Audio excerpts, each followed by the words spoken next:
What goes on behind the Womenpreneur Asia podcast? What are my ups and downs producing this show? And what have I learned throughout this journey of speaking to Asian women entrepreneurs in Asia?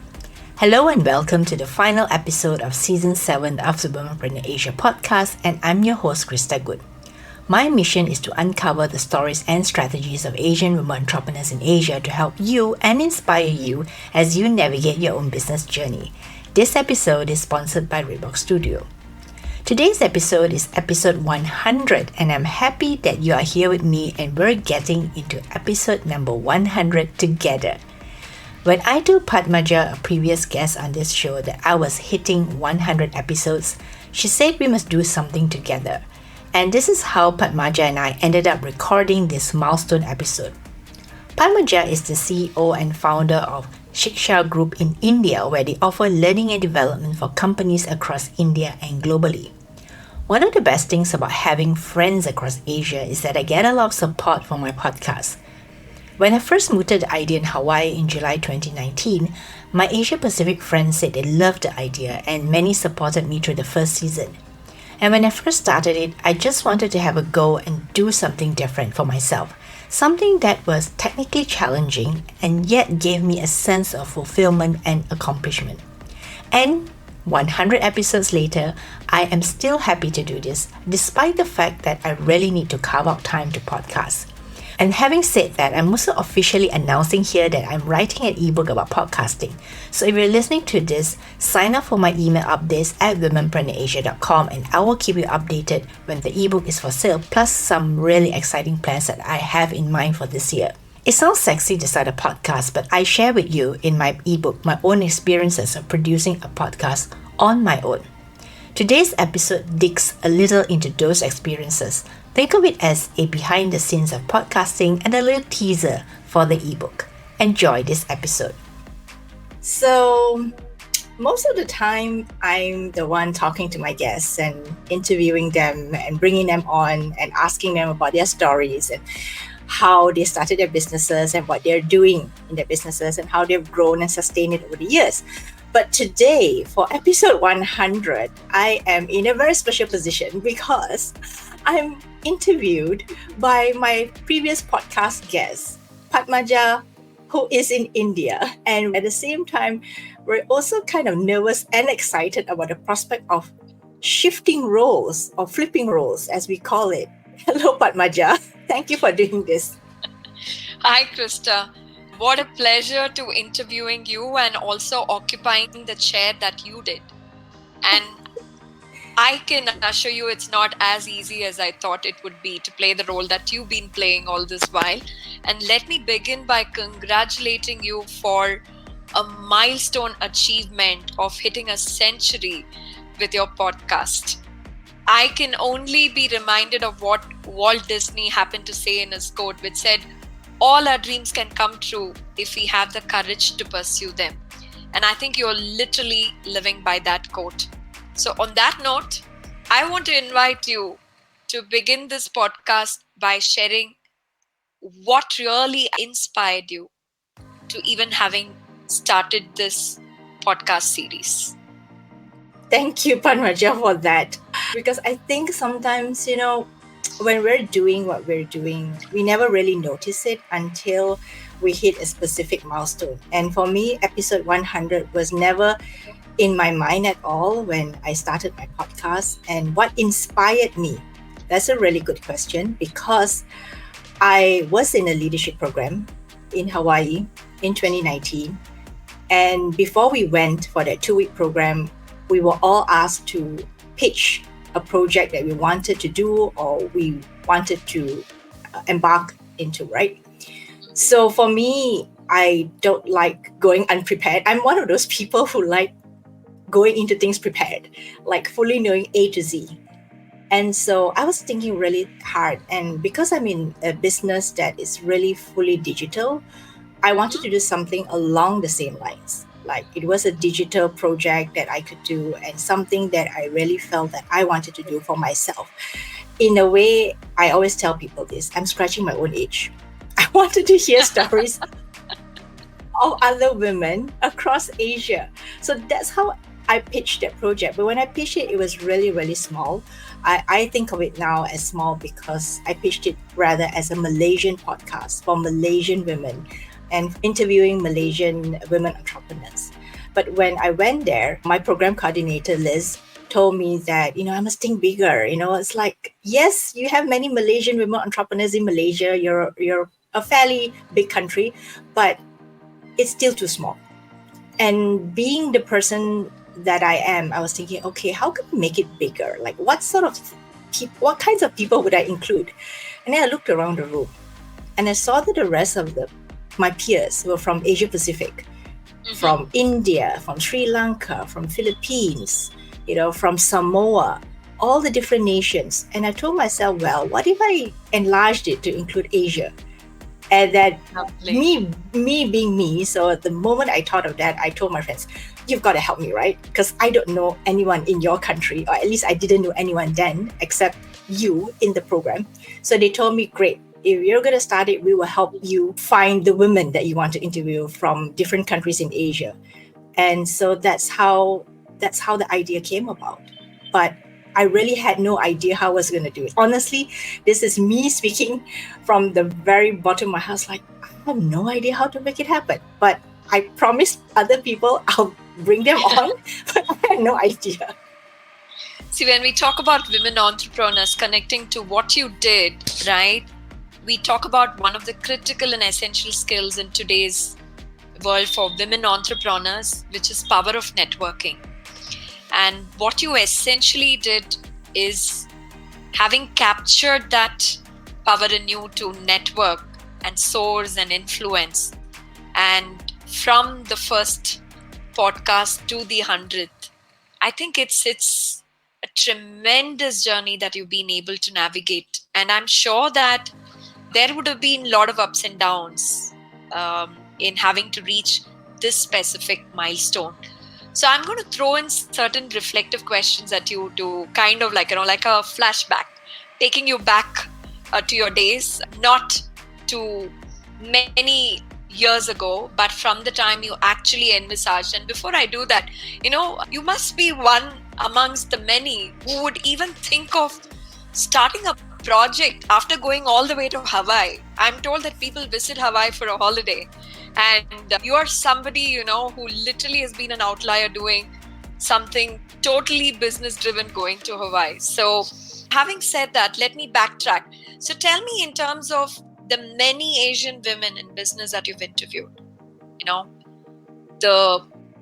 and from different regions of Asia, help me understand what are some of the things that you have personally gathered as insights and learnings. Wow, that is a really big question, right? So when I interview my guests, and every time before I do that, I would really read up on her and find out as much as I can, watch her videos if she has any videos online, or read her articles if she's been written up about in the media.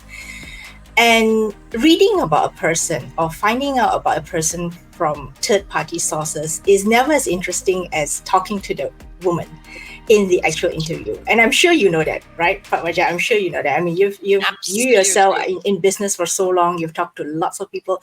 The actual speaking to that person brings up so much more of insights.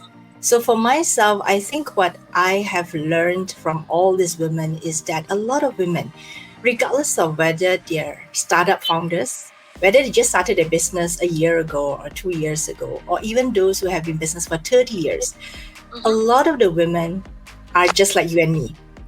And I want to say that in all honesty, because a lot of people think, wow, like Padmaja, you've been in business for so long.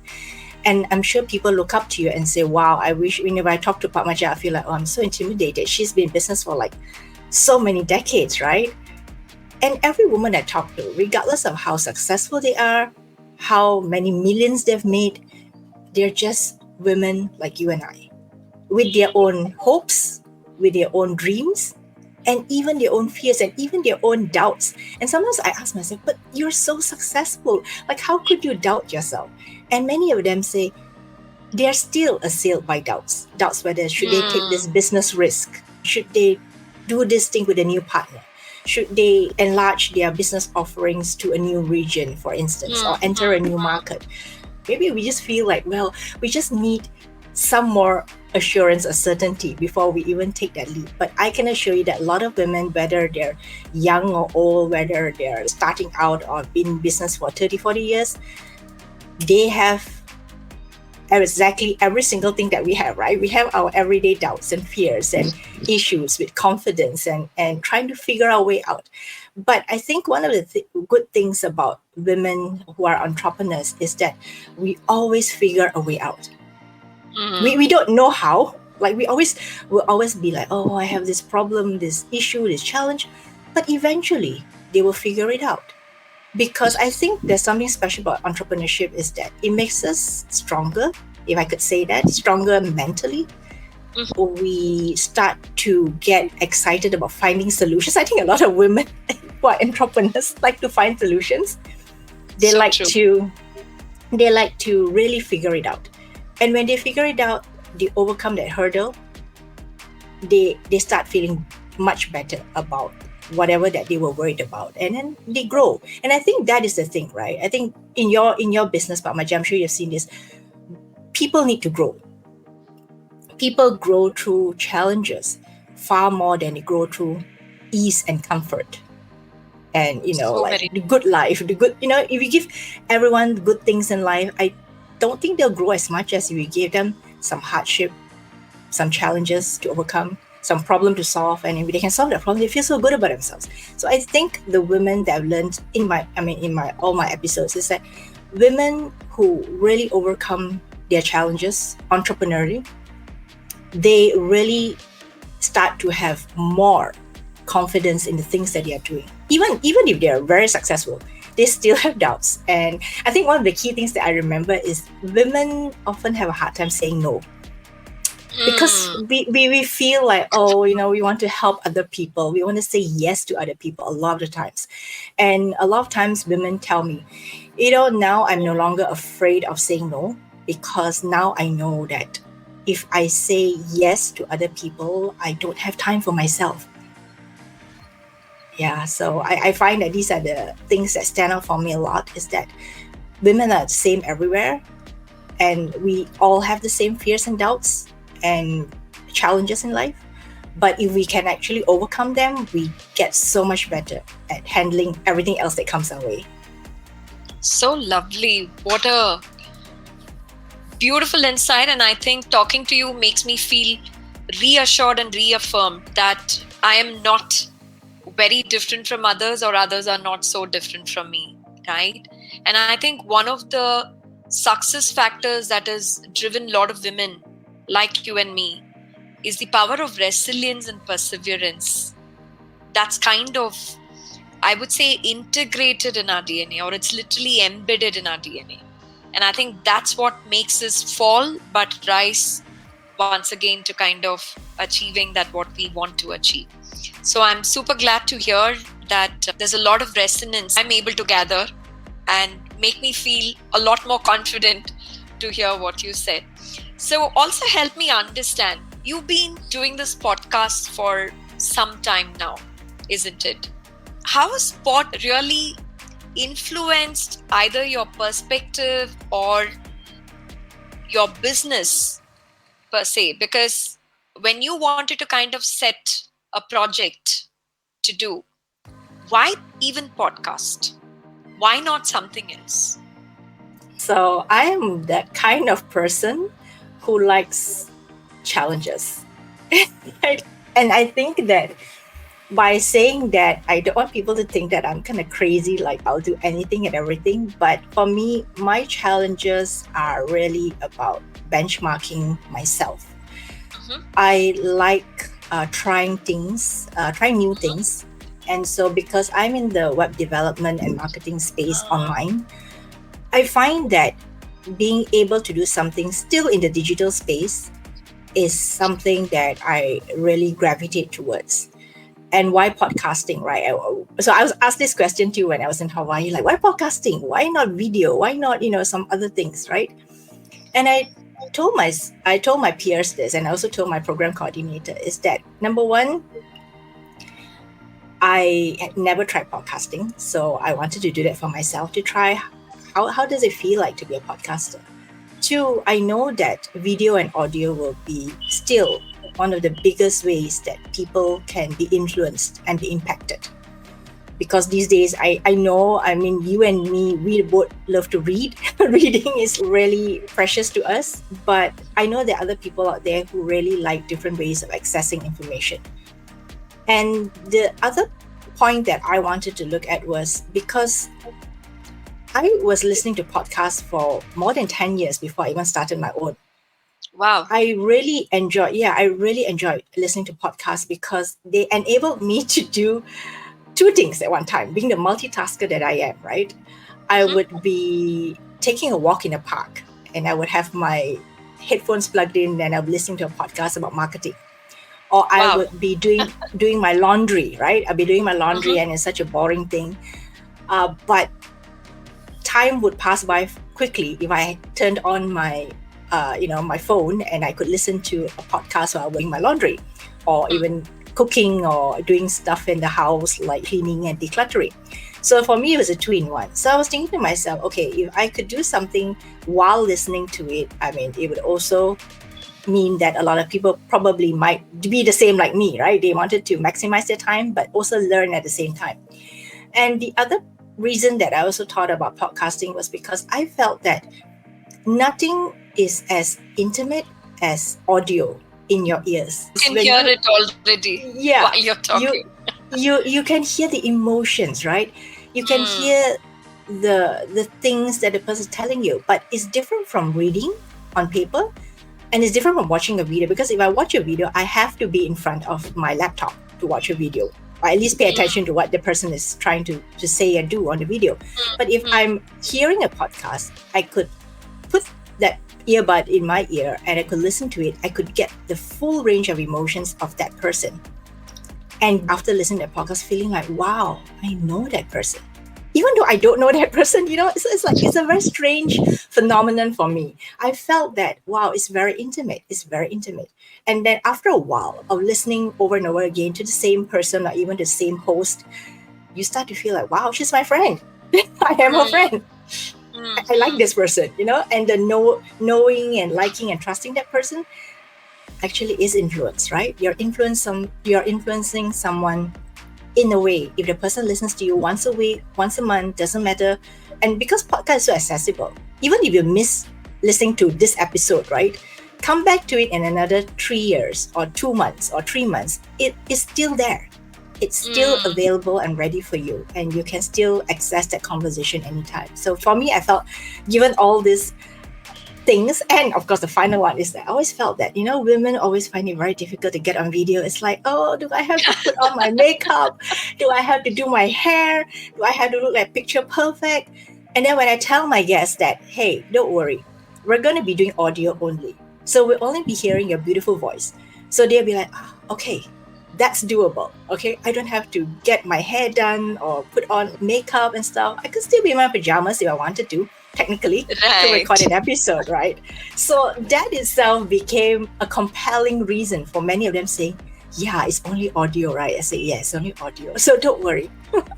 So wow, what a way to influence women to getting into it. Huh? So lovely.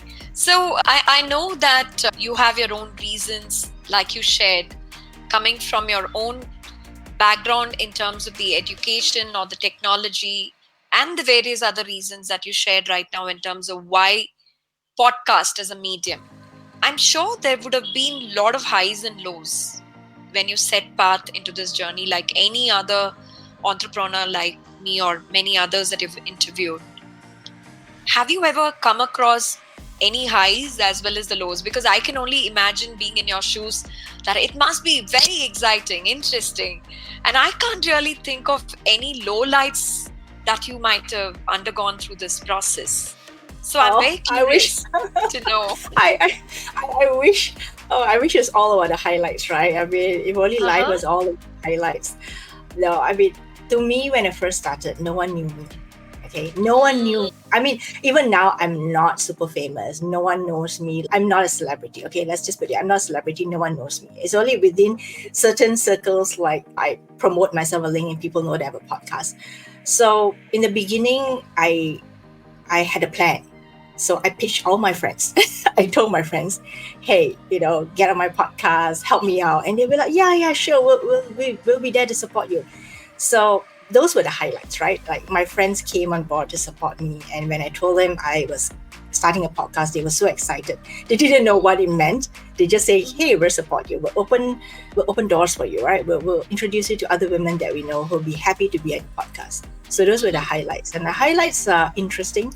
But like I always say, for my own podcast, I also ask my guests, so what were the lowlights for you? And the same thing that you're asking me, right? Like, what was the lowlights for you? I usually do a preliminary call before I get that person or invite that person to be a guest on my podcast.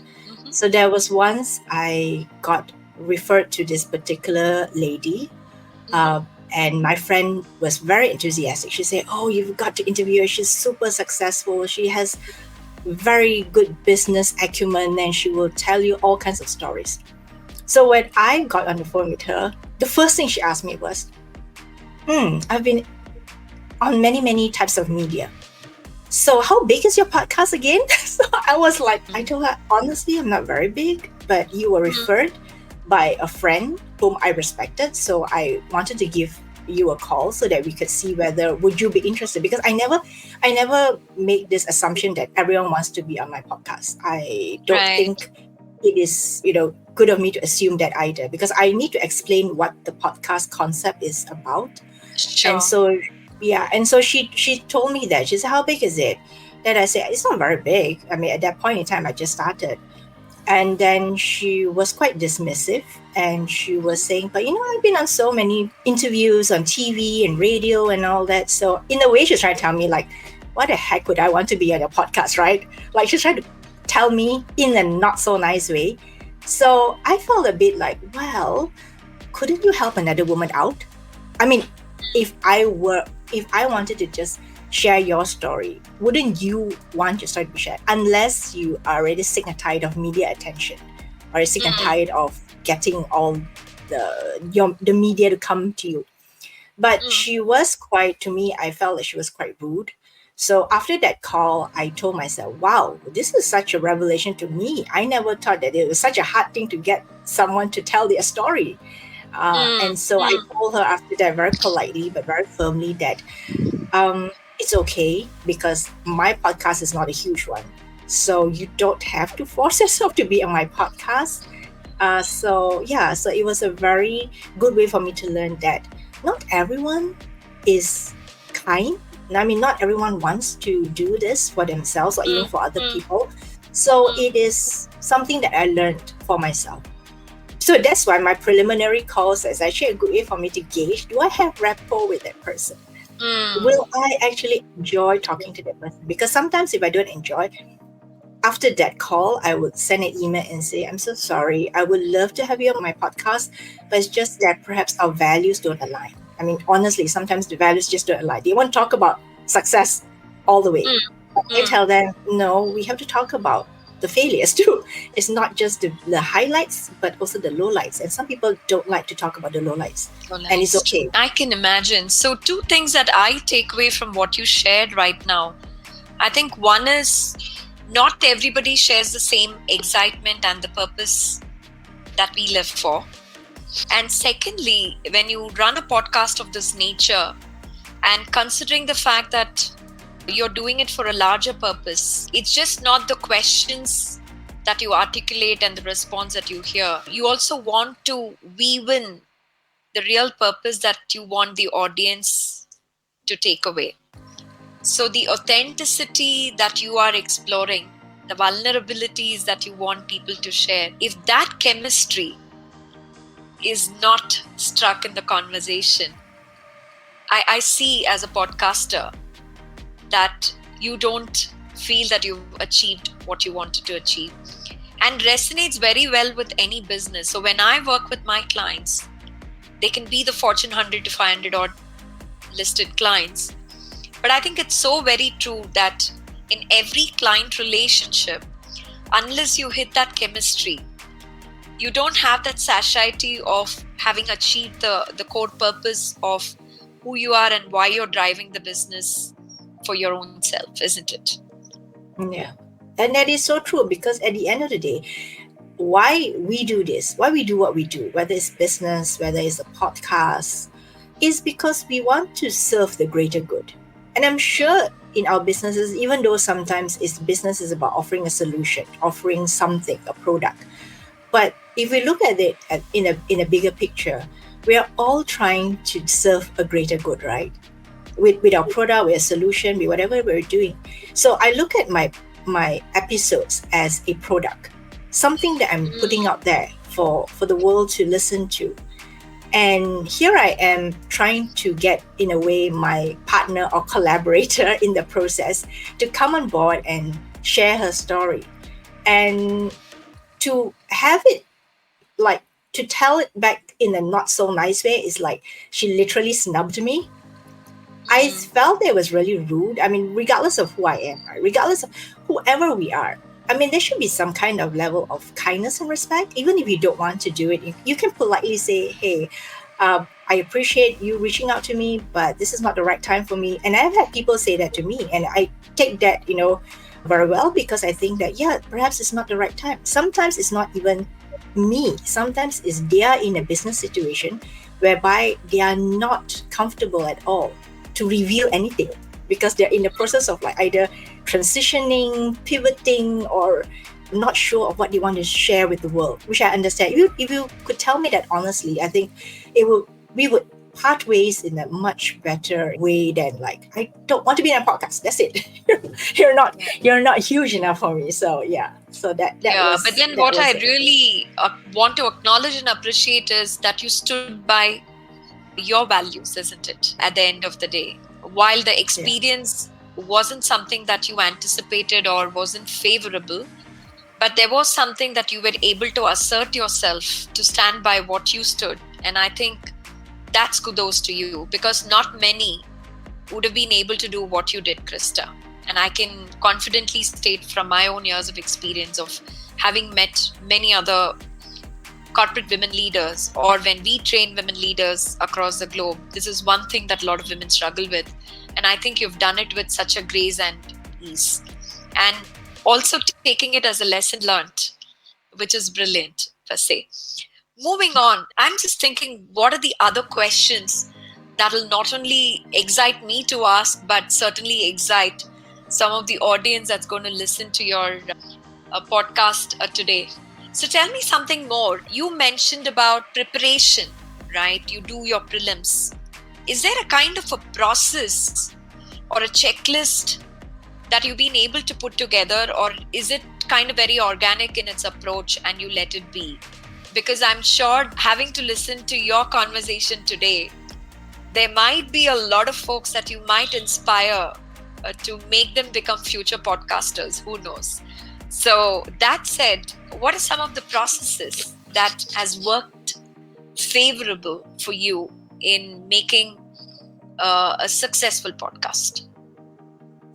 When I first started, I already knew that I had to have a process in place. Otherwise, I would just go crazy trying to figure out so many things and literally having so many things to be done, right? I think there'll probably be like 30 items on the checklist.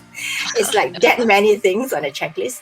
These days, I'm very grateful. I'm very thankful. I no longer do the pitching that I used to do in the early years when I started my podcast, where I used to call people and introduce myself. These days, it's the other way around. People email me and say, hey, I'm so-and-so. I heard about your podcast. Could we get on a chat? Could we get on a call together? Wow. And I'm like, thank God. Thank God. I no longer need to do the other thing again. When we get on a call, it's very favorable, right? Because they are approaching me. And like we know in business, right? It's better for the client to approach you rather than you go out there and start selling and promoting yourself. More. So when they come and we get into a Google Meet chat, usually I say, let's have a chat for 15, 20 minutes. Let's see where that conversation takes us. So in that preliminary chat, I would find out more about her story and really at the same time tell her more about my podcast. And if at the end of that 15, 20 minutes, we feel good about each other, I don't know how to put this, we feel that we have something like chemistry, good chemistry happening, good chemistry going on, that I will say, so this is what I do. Would you like to be a guest? And many of them are come already pre-sold in that sense. They already want to be. So this is just a way for me to kind of gauge how articulate they are, because women do want to be on a podcast, but some are not very expressive and articulate. So it's a bit difficult when I have to keep on digging for nuggets of wisdom rather than have the person just openly tell me their story. So that's the first step. After that, it's just a matter of emailing them with all the links that they need to fill up, because I have a form for them where they get to fill up the information, which is the same process they went through, right, Padmaja? That you have a Google form where you fill in all your information. And I made that form because I made a mistake in my early days. I did not ask for the full name of a specific guest and her full position in her company. And when I recorded my intro, I realized, oops, I made a mistake because I didn't know which company she was referring to. I know she was a CEO, had a few companies, right? So I was like, oops, oh my God, my mistake, right? So what can I do? So one of the things that I've learned over the years is if I make a mistake, if I hit a brick wall, I find the solution so that I don't keep hitting brick walls. So that's where the Google form came. And I said, okay, now I'm not going to guess what company. I assume is that company, but maybe it's not right. Maybe it's another company. She wants to put another name. So I say to my guests, please fill up this form so I know exactly what's your full name, how I spell it, what's the position. Are you the CEO? Are you the founder? Are you the co-founder? Because some people can be co-founders. I don't want to put the wrong message out there that she's the founder when she's the co-founder, that kind of thing. So over in that Google form, I make sure I ask for all the information. So to make sure that I get the information correct, as well as use that as a release permission form so that they know I'm going to promote it across my social media channel. So they won't come back like 3 years later and tell me, hey, you're not supposed to use my picture. Right? I mean, we never know with things that happen digitally, right? So the form and then the link for them to log in on the date and time that we agree on, and then we start recording. So this is just like part of the beginning of the process. So after we get into the recording like this, like what we are doing right now, after we finish the recording, I would listen to the entire episode and record a separate introduction and a separate ending where I will combine the 3 parts together. Of course, the good thing is that, of course, when I listen to it, I get to summarize and put some of the teasers in the introduction. But the not so good part is when I listen to the interview, I would have to also edit the interview. So that part is quite tedious. A 1 hour recording takes at least 2 hours or 2.5 hours of editing time. So just to give an idea, like how much work is actually involved. So that's not an easy task, but it helps that I actually enjoy it. So I tell myself I enjoy it. And when it's done, it's out there, it lives its own life and people can access it anytime they want. But that's basically the process of doing it. Yeah, so I hope I answered that part of your question. Like, what's the process? Absolutely. The process is not difficult. I mean, it's like complete editing, like an editorial role that you get to do post having that conversation. And I can't agree more with you when you say that, there are certain places that you may have to clip and you're being very mindful of the fact, but just to ensure that there is a story that's woven in that you want to communicate is communicated. But that kind of pushes me to ask you this question. So what is Krista's secret sauce as a podcaster? I think I have a lot of patience when it comes to things like the stuff that no one sees, the stuff that needs to be done at the back end. I call it the back end because all this is really the back end work, right? Nobody sees this. People see the The completed final finished. True. episode that goes on air, and they say, Right. well, it's 1 hour, and it must be 1 hour's work. 1 hour is really about 8 to 10 hours work on the back end. So I just wanted to share this because I think a lot of people also believe that podcasting is just hitting the record button and just, yes, I'm going to ask my guests all the questions, right? And then that's it, the end. I mean, you could do it that way, but I also believe that if I get a guest on, I want to show her off in the best light. So I even make attempts to remove the ums and ahs during my editing. So, like, sometimes I say, okay, I've got to edit all the ums and ahs because it doesn't make her sound so good, right? So let's just make her sound as good as she can be. So I will do that. But what makes it easier for me is that I think what you call a secret sauce is that I have turned it into a process. I have systems in place. I use software to help me do a lot of the things that maybe I don't want to do. So, for instance, one of the software that I use is this software called Descript. I'm not an affiliate for Descript, but I just want to put it out there that I use this very fantastic software to help me edit my podcast. It makes editing so much easier because it is editing through looking at a transcription rather than listening to it. And that makes my life so much easier because I'm very much into reading. So for me to look at a word and say, okay, I don't think this fits here, so I will delete this segment or this section out. So yeah, I think the rest of it is just building up a really good relationship with my guests before we even get to recording, understanding our purpose and aim in putting this episode out to share with my listeners, anyone who's listening, like something really powerful that can change their life. I think it's a combined effort. It's teamwork, but it's teamwork in a good way. Yeah.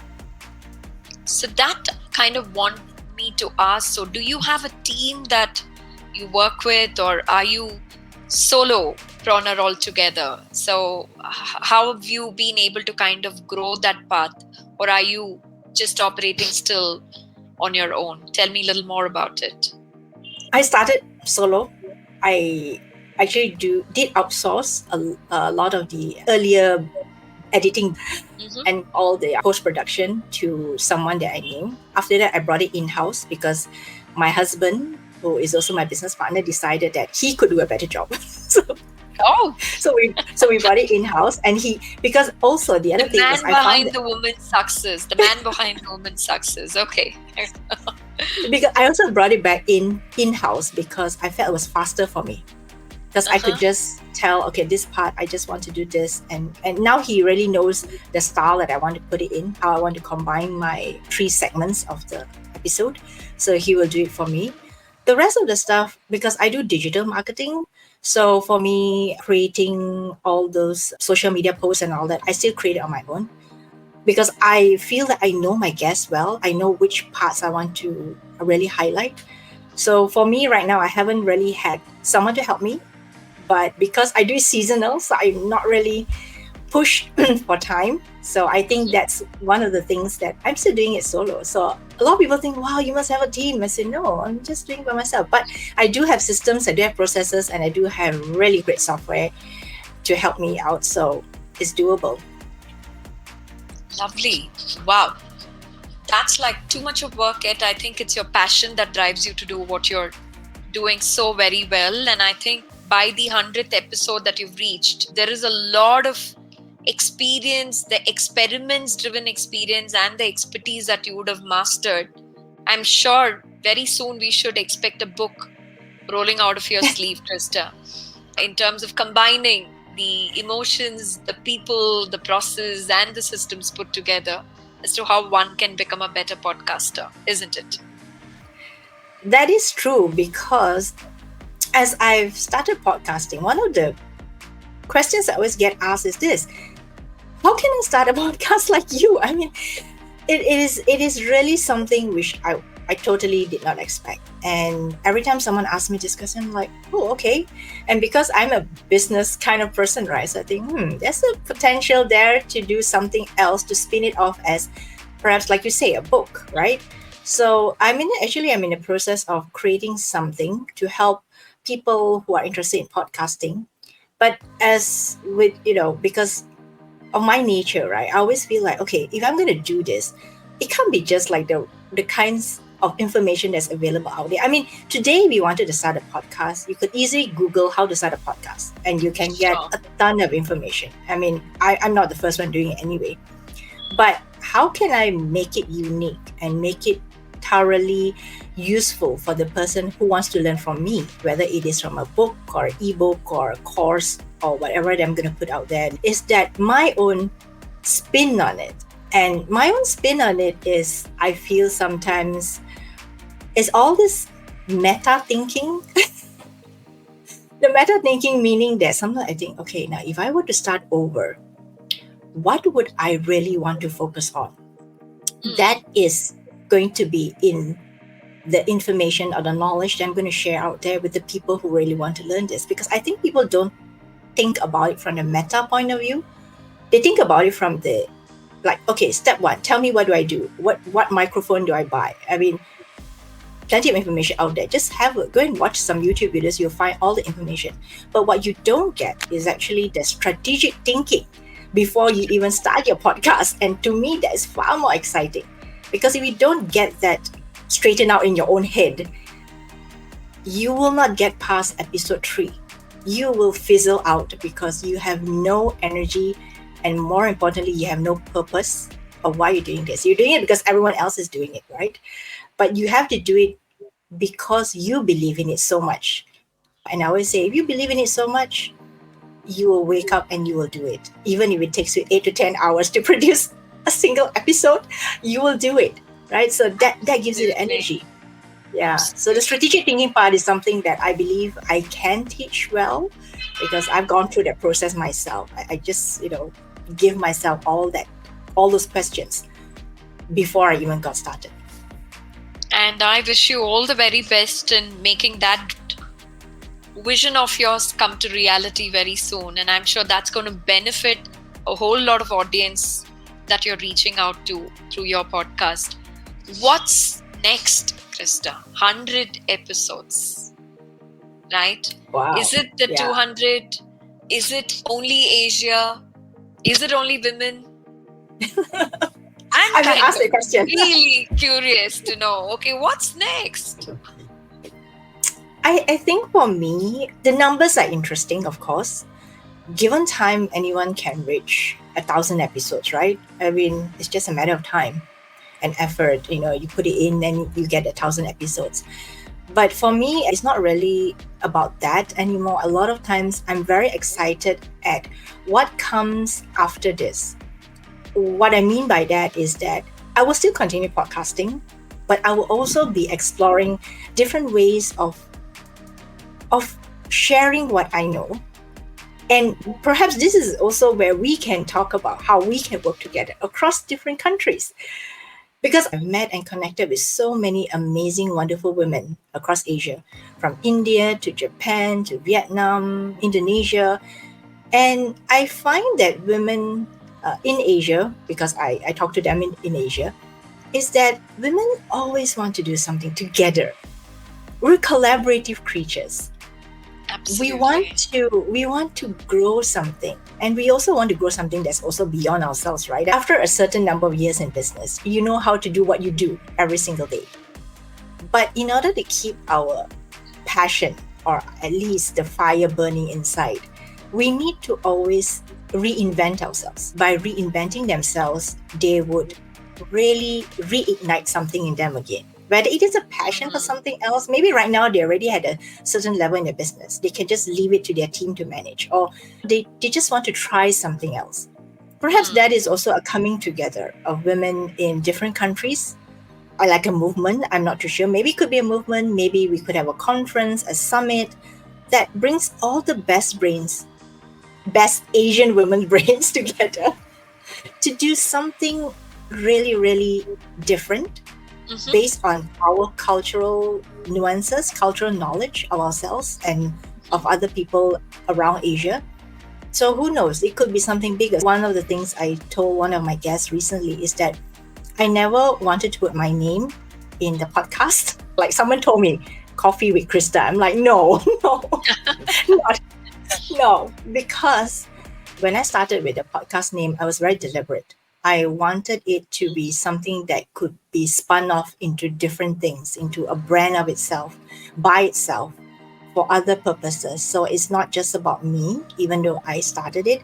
It could be other women coming along and telling me, hey, can we do this together? Shall we do this? So I'm very excited if, a woman out there listening to us right now could think that, well, maybe I could do something. I could reach out to either Krista or Padmaja or someone who has been a podcast guest. Let's see where we go with this, because it's really not about the podcast anymore. I always feel like, a podcast is just my platform, my vehicle to get things going. But ultimately, it could be something else. It could be a program. I don't know. It could be a program. It could be a conference. It could be something else. But something that we could do collaboratively so that we can also continue to help and grow other women out there, regardless of whether they want to be in business or not. I mean, just in time to come, it may not be even just about business. It could be about entrepreneurial thinking.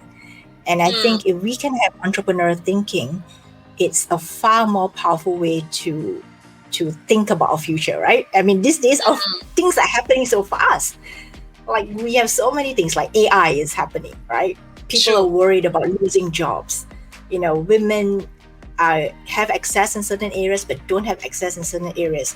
Women are using tech for greater good. Women are doing all kinds of things. And because our world is technically getting smaller because of tech, of internet and all that, perhaps something is possible in the future or in the next 2 to 3 years for everyone.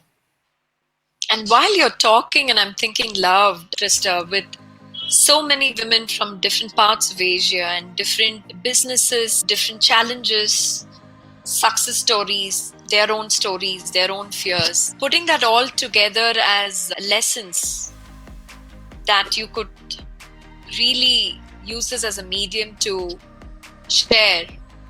What better learning that that you can broadcast for so many existing entrepreneurs and the entrepreneurs in the making to take away. And I would be very, very curious to learn and understand even from that, because they are real stories. These are not something which are hypothetical.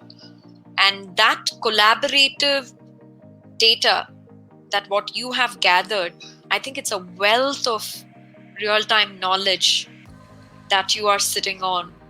And I would be really looking forward to getting it in any format that you believe that you can broadcast to not only entrepreneurs who've been there for longer years, veterans, but also for the new age entrepreneurs and the ones that are aspiring to.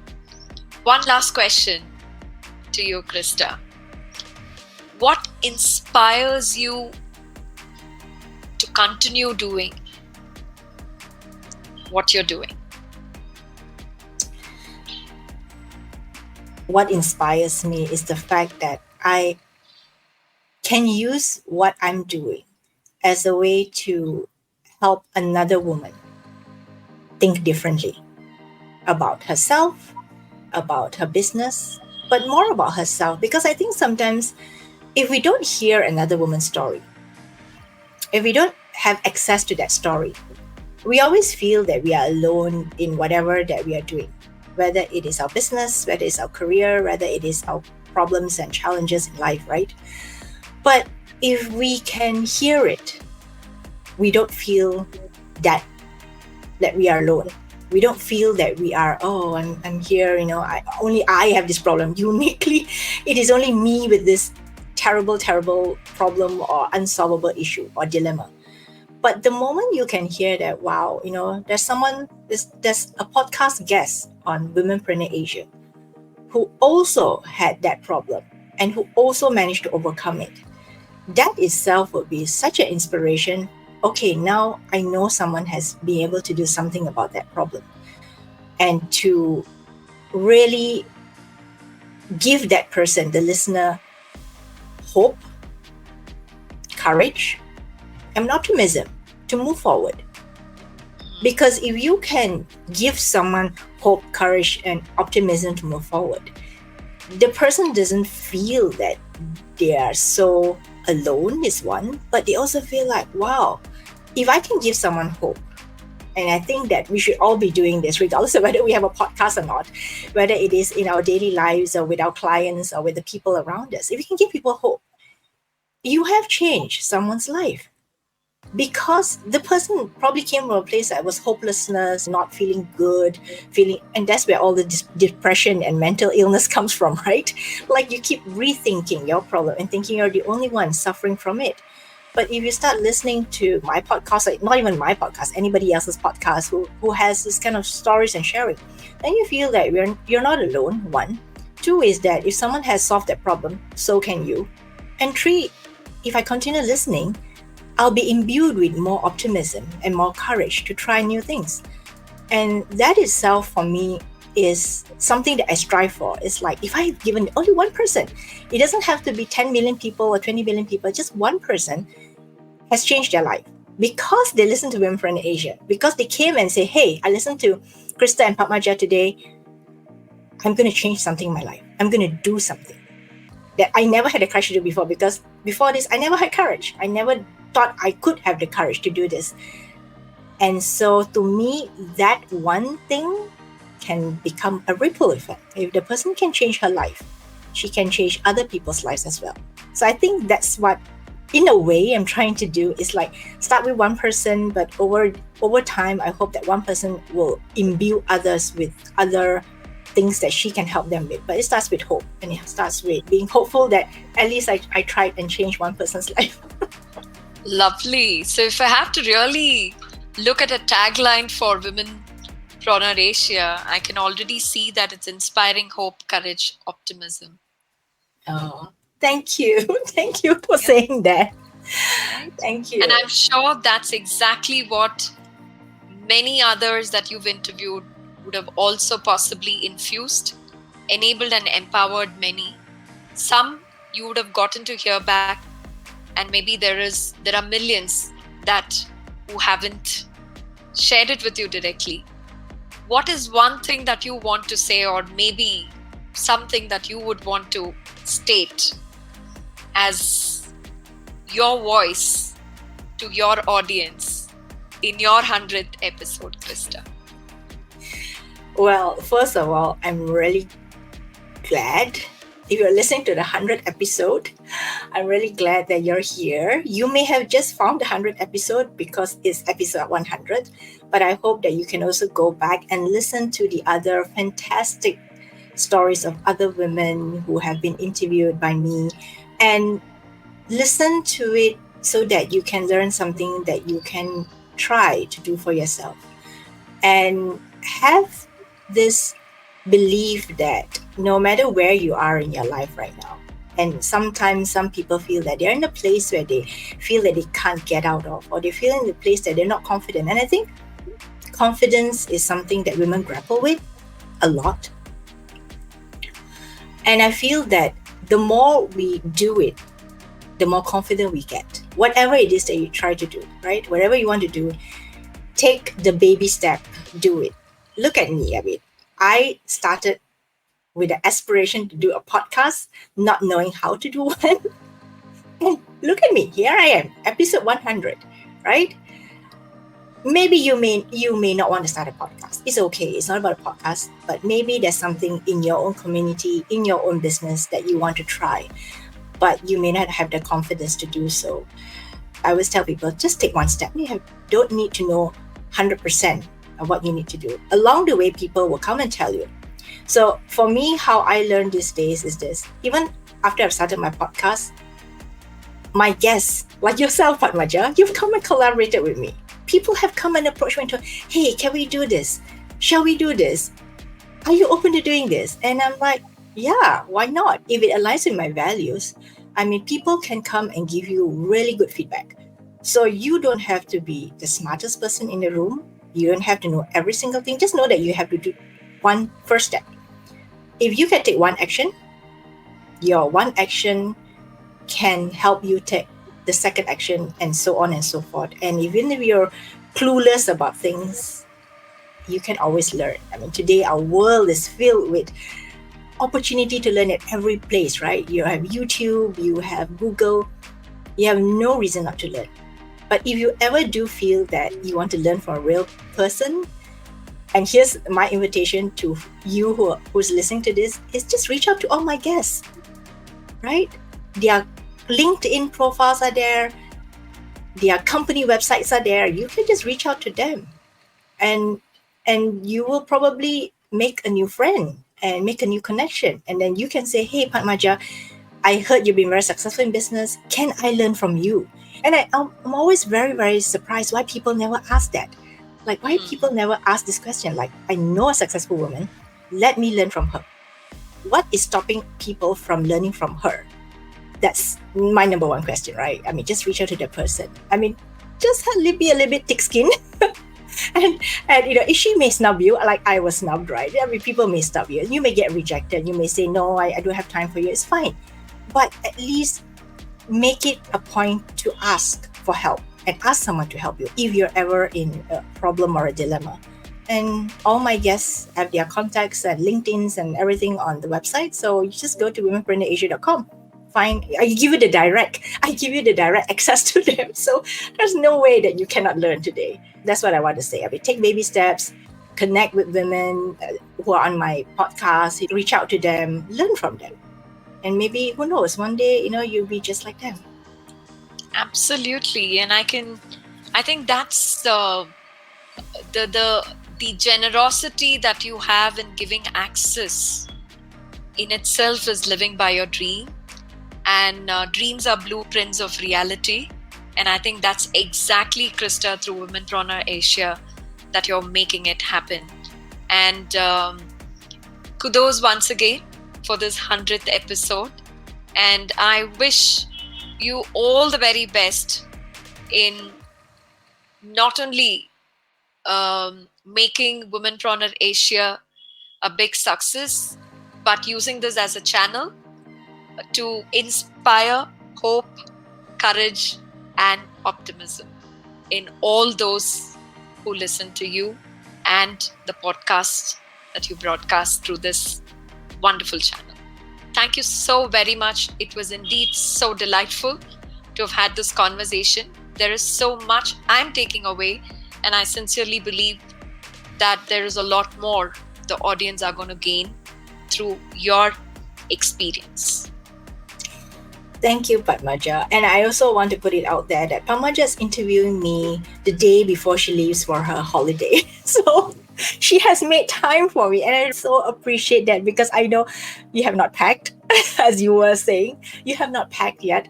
This is what happens, right? When there's a genuine desire to do this interview together, to really get a conversation, I mean, wonderful things can happen out of friendship, out of genuine connection. So thank you so much, Padmaja.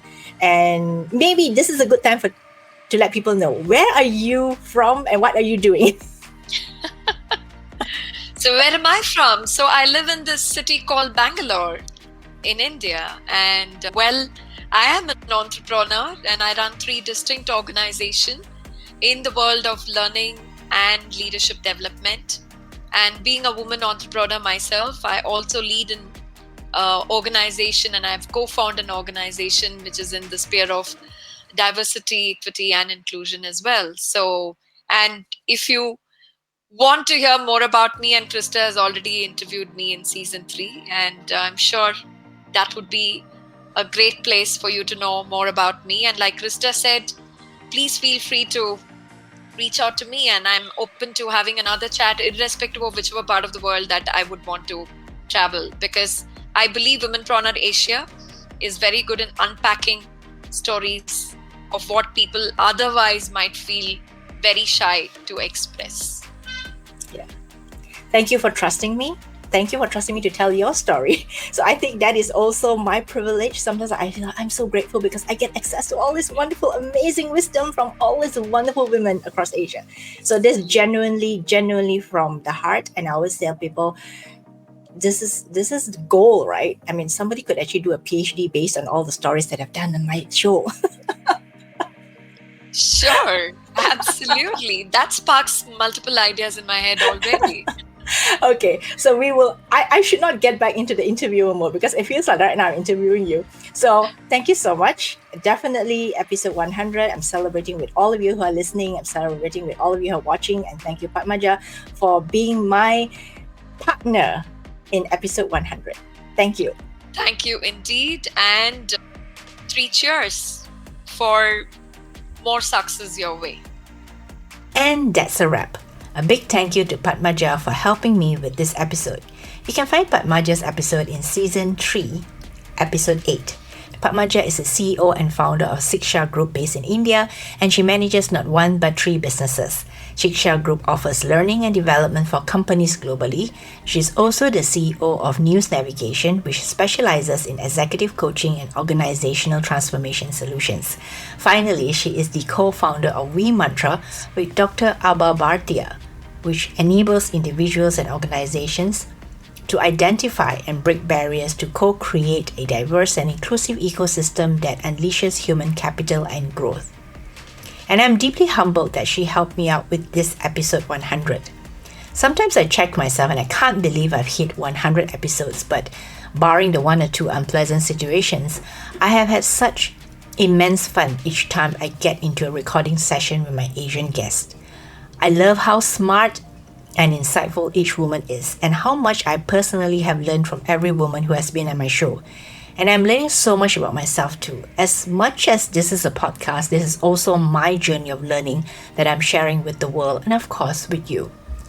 In Malaysia where I am, we are just a week away from celebrating Chinese New Year, and this is also a time for families to enjoy the holidays.